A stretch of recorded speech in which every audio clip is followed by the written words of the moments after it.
अभी बहुत लोगों के पास जैसे मकान नहीं है, किराए के मकान में रहते हैं, गाड़ी नहीं है, किराए की गाड़ी चढ़ देते हैं, बिल्कुल, और बहुत से ऐसे साधन संसाधन जो मतलब उनके सेल्फ नहीं है, दूसरे पे यूज़ करते हैं। तो उस समय अगर सभी के पास हो जाएंगे तो उसको रखने की जगह, और जहाँ से वो मतलब मैन्युफैक्चर हो रहा है, जैसे मान लीजिए कि हमको कोयले की ज़रूरत है तो कोयला निकालना पड़ता है, प्रकृति से लेना पड़ता है, प्रकृति को भी हम थोड़ा प्रदूषित कर रहे हैं, तो उस समय में क्या होगा? काफ़ी लोगों को ये सब ज़रूरतें होंगी। हाँ। तो ज़्यादा से ज़्यादा यहीं धरती से तो लेना है और यहीं पे बनाना है।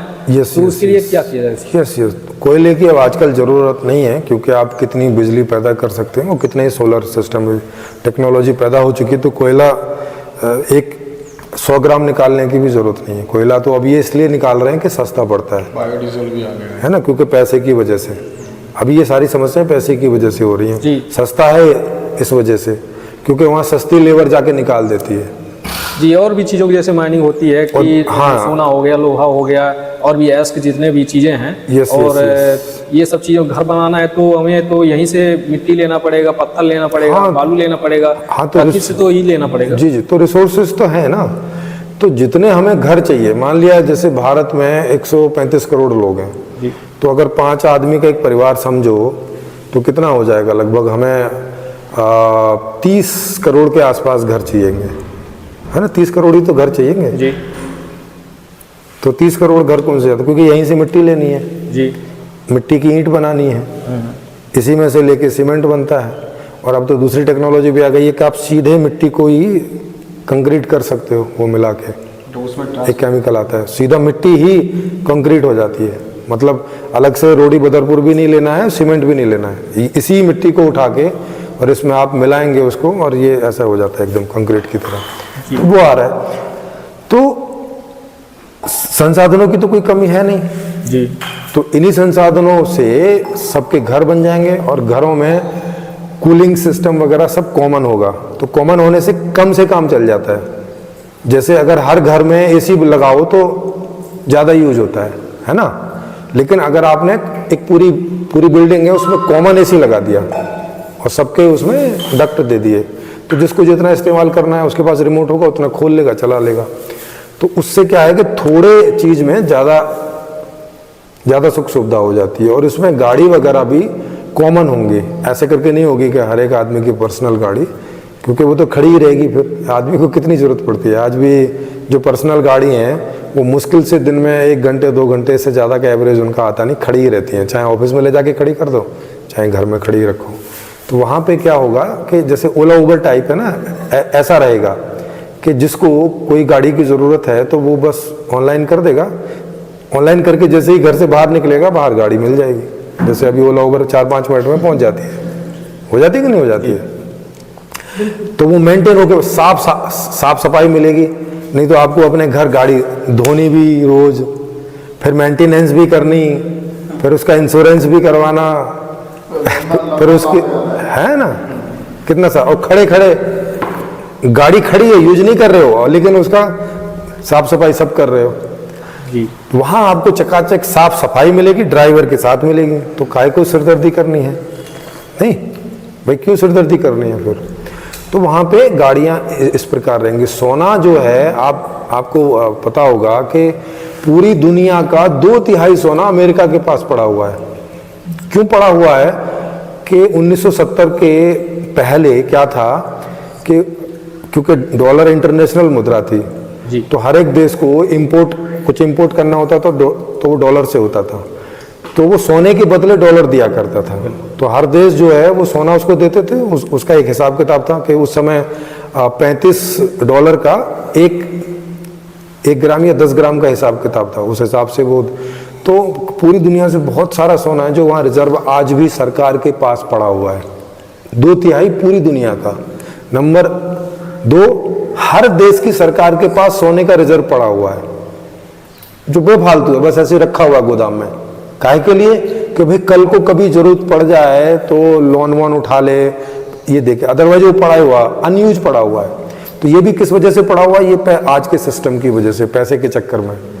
तो उस व्यवस्था में तो ये झंझट नहीं होगा, सारा सोना जो है सब इस्तेमाल के लिए निकल आएगा।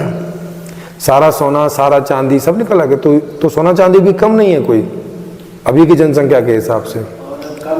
कम भी नहीं है, अभी महत्व उसका ज़्यादा है कि महंगा है, और जब घोड़ा निकल आ गया तो 500 रुपया तोला हो तो हाँ वही तो भाई। अभी महंगा भी इसलिए ना कि महंगा इसलिए कि ज़्यादा तो रिजर्व रखा है, थोड़ा ही बाजार में है, और अब मांग ज़्यादा है तो उस हिसाब से महंगा हो रखा और है। अगर प्रेम जी अभी देखे तो बाजार में 1 ग्राम गोल्ड करके 50,000 गहने का। नहीं हाँ। 1 ग्राम गोल्ड करके गहने आ चुके हैं। हाँ, हाँ। मतलब दिखता है बिल्कुल गोल्ड जैसा। बिल्कुल गोल्ड जैसे। तो मेरे हिसाब से लगता है तो आर्टिफिशियल आ चुके हैं। लोग बात क्या करते हैं कि मतलब कास्टली चीज पहनते हैं, हाँ, जैसे कोई चुरा ले जाए। बिल्कुल। और जैसे मान लीजिए कि हमारा मिट्टी की चीज कोई है, उसकी वैल्यू अगर बढ़ी हुई है तो उसको ही लोग पहनना स्टार्ट कर देंगे, पहनना जिससे स्टार्ट हमारी कर वैल्यू बढ़ जाए। यस यस ट्रेंड आता है ना, बोलते ट्रेंड यस यस, वो ट्रेंड भाई महंगी चीज है। बिल्कुल बिल्कुल। हाँ, तो अदरवाइज तो फूल से ज्यादा सुंदर कोई चीज थोड़ी लगती है। अगर आपने कान फूल लगा लिया वो सुंदर थोड़ी लगेगा, ये खामखा वजन लटका लिया। और सोना तो वैसे भी डबल वजन का होता है, लोहे से भी डबल वजन होता है लगने उसका। का भी चांसेस होते हैं। हाँ तो कोई लोग 5-5 किलो सोना। जी हाँ। हाँ, एक हरिद्वार में गोल्डी बाबा करके है, जी गोल्डन बाबा जी। गोल्डन बाबा, वो 5-6 किलो जो है लपेटे रहता है। बिल्कुल। बस, और 5-6 किलो वजन लपेट के चलता है। आप सोचो क्या पागलपन है। जी जी। बढ़ाने के लिए बहुत बड़े आदमी। तो तब जो जीवन होगा वो लाइफ ओरिएंटेड होगा। अभी शो ओरिएंटेड है, अभी दिखाते हैं लोग बाग, क्योंकि किसको दिखाते हैं? गरीबों को। बिल्कुल। क्यों दिखाते हैं? क्योंकि कुछ अमीर हैं कुछ गरीब हैं। तब सारे ही अमीर होंगे, फिर कौन किसको दिखाएगा? फिर जरूरत नहीं ना दिखाने की, क्योंकि भाई तुम्हारे पास जो है वो सबके ही पास है। जैसे अभी जो चीज है सबके पास है, वो कोई दिखाता है क्या? जैसे आपके पास 2 हाथ हैं, मेरे पास भी 2 हाथ हैं, अमीर के पास भी 2 हाथ। वो कोई ऐसे करके दिखाता है कि देखो भाई मेरे पास 2 हाथ हैं, क्योंकि ये सभी के पास है। जी है ना? तो जो चीजें कॉमन हो जाती हैं फिर वो दिखाने के काम नहीं रहती, फिर वो इस्तेमाल में ही रहती हैं बस। तो अब चूंकि उस समय में सारी चीज सबको उपलब्ध होंगी तो वो फिर इस्तेमाल की होंगी, देखने दिखाने का झंझट खत्म हो जाएगा। फिर बस आदमी एक दूसरे को देखेंगे, सीधे चीजें नहीं देखेंगे कि मैंने ये लपेट रखा है कि मैंने वो लपेट रखा है। कपड़े भी सबके पास होंगे नंबर 1, एक से एक। तो इस प्रकार की ये पूरी व्यवस्था है।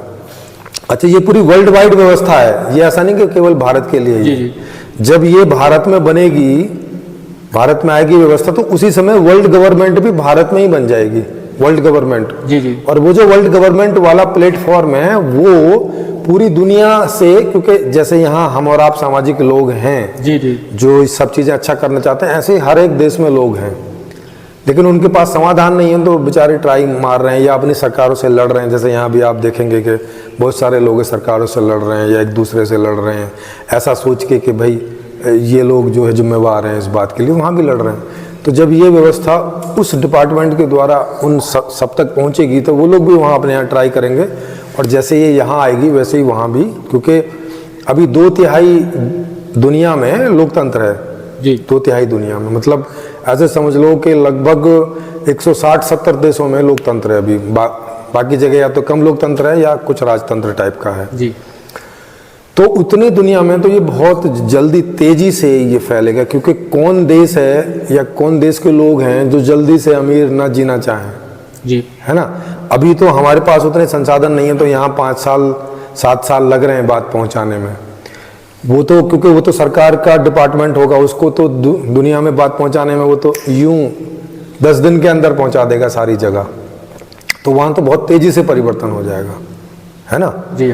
तो इस प्रकार से, और जो देश इस व्यवस्था में जुड़ते चले जाएंगे उनके और इनके बीच में सीमाएं खत्म होती जाएंगी। जैसे अभी आप एक स्टेट से दूसरी स्टेट चले जाते हो ना, बस वहाँ बैठ के, ट्रेन में बैठ के, कोई नहीं पूछता आपसे। कोई पूछता है क्या कि नहीं भाई आई कार्ड दिखाओ, कहाँ से आ रहे हो, है ना? कि दूसरे देश से हो। पासपोर्ट वीजा की जरूरत नहीं है। हाँ, कोई पासपोर्ट वीजा की जरूरत नहीं होती है। तो वैसे ही जो देश इससे जुड़ते चले जाएंगे वहाँ पासपोर्ट वीजा की जरूरत नहीं पड़ेगी। आप ऐसे ही सफ़र कर सकते हैं और वहाँ जाके रह भी सकते हैं। वहीं आप वहीं रहना चाहें तो वहीं रह सकते हैं, वहीं आपका जॉब हो जाएगा, वहीं सब कुछ हो जाएगा। या घूमने जाना चाहें तो घूमने जाइए, सारी फ्री व्यवस्था वहाँ भी रहेगी। नंबर 1 व्यवस्था, 7 स्टार होटल की सारी व्यवस्था रहेगी, घर भी 7 स्टार के ही रहेंगे। इस तरह की पूरी व्यवस्था होगी, आप सोचिए। तो जितने देश इसमें मिलते चले जाएंगे, उनका सब कुछ हमारा और हमारा सब कुछ उनका, माने सब कुछ सबका हो जाएगा। तो एक दिन ऐसा आएगा कि पूरी ये वर्ल्ड वाइड व्यवस्था हो जाएगी, और ये जो देशों के बीच आप तकरार देखते हो कि एक दूसरे की फौज एक दूसरे को मारती रहती है, तो आदमी ही ना, मरते तो आदमी ही ना, क्या मतलब है? ये बेवकूफ़ी वाली चीज़ें हैं, ये सब खत्म हो जाएंगे उस समय पे। जैसे भारत में 1947 के पहले छोटे छोटे राजा थे जी 556 रियासतें थी ना, वो आपस में लड़ती रहती थी। जी तो जब से भारत गणतंत्र बना, अब क्या वो वैसी लड़ाई होती है क्या? बिल्कुल खत्म हो गई। राजा पैदा होने बंद हो गए। यस, राजा पैदा होता। तो वैसे ही ये 212 देश एक हो जाएंगे तो ये जो सीमा रेखा की लड़ाई खत्म हो जाएगी। कि जो चीन बोल रहा है कि तुमने मेरी जमीन दबा ली, ये बोल रहा है कि नहीं तुमने मेरी दबा ली, नहीं, जब तब सबकी हो जाएगी, अब बात ही खत्म। और ये जो समस्या है इन्होंने जो बताई है वो इंडिविजुअल लेवल पे भी है। अगर आप देखोगे तो गवर्नमेंट में आज भी जितने भी केस पेंडिंग पड़े हैं उसमें से सबसे ज्यादा जमीन और उसके संबंधित ही जुड़े हुए हैं। बिल्कुल। तो अब देख लो कि जब हम व्यक्तिगत रूप में सुखी होना चाहते हैं तो हमें किसी और के पास से छीना झपटी करनी पड़ती है अगर हमारा पूरा नहीं हो पा रहा है तो। लेकिन अगर जब सब कुछ चीज़ें सामूहिक हो जाए, जैसे मान लो अब मुद्रा चली जाएगी और हर एक जो बिल्डिंग है नगर व्यवस्था होगी। अभी तो हम जैसे देखें तो कि भाई हमें घर के अंदर इंडिविजुअल एसी लगानी पड़ रही है, हर एक को अपने परिवार के लिए कार चाहिए, अपने परिवार के लिए उसको टीवी चाहिए। अगर मानो ऐसी नगर व्यवस्था है कि जहाँ पे बिल्डिंग ऊंचे है तो वो एक दूसरे के ऊपर ही छत है, तो वहाँ पे सोलर मतलब गर्मी ज़्यादा होगी ही नहीं, और सेंट्रलाइज एसी होगी, सेंट्रलाइज वाटर सिस्टम होगी, बढ़िया से बढ़िया जो आरओ का मतलब आरओ के लेवल में जितनी भी खोजें हुई है आरओ प्लांट, उसमें जो सबसे बढ़िया वाला प्लांट होगा वो प्लांट ही उसको लगा लो आप और जनरलाइज कर दो उसको पानी में। गटर व्यवस्था, क्लीनिंग की ऐसी मतलब ये पूरा कॉन्सेप्ट, ये एक ऐसा पूरा स्ट्रक्चर बनेगा कि जो इतने रिदम में चलता होगा, मतलब मानो सब लोग उसका पूरा उपयोग करेंगे और सुखी रहेंगे। नीचे रेस्टोरेंट होंगे आपको, और इसमें सबसे बड़ी बात यह है कि कोई भी व्यक्ति को काम करने का जो एवरेज जो है वो लगभग 4 से 5 घंटे है एक दिन का, और एक सप्ताह में मैक्सिमम 5 दिन। वो 4-5 दिन काम करेगा तो वो उसका सब कुछ मतलब सभी लोग इतना काम करेंगे तब ये ऑटोमेटिकली रिदम में चलेगा। एक कैलकुलेशन जो हमने करी हुई है।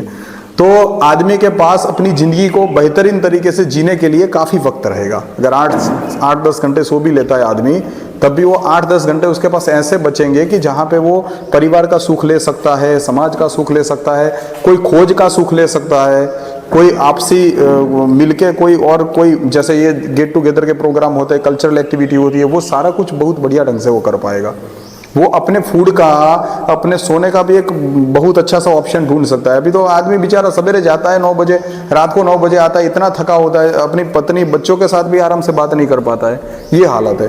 और कंटिन्यूअसली प्रेशर है, वो पैसा कमाने का प्रेशर, समाज में दिखावे करने का प्रेशर, तो इन सब की वजह से वो इतना डिस्टर्ब हो जाता है कि वो बीमार हो जाता है, अस्पताल वो सब खर्चा भी उसको फिर ज़्यादा और टेंशन में ला देते हैं। तो कुल मिला के और जब इतने सारे लोग डिस्टर्ब हो गए, डिस्ट्रॉय होंगे, तो उनके लिए फिर अस्पताल ज़्यादा बनानी पड़ेगी। इस हिसाब से फिर वो ऐसे बोलते हैं ना कि ध्यान और वगैरह के भी वो सेंटर वेंटर करके वो सब भी पिक्चर इसके पीछे ही चल रहा है। फिर ये आदमी को ऐसा लगे कि अब अशांत हो गए तो कहाँ शांति लेने के लिए जाए, ये चक्कर है।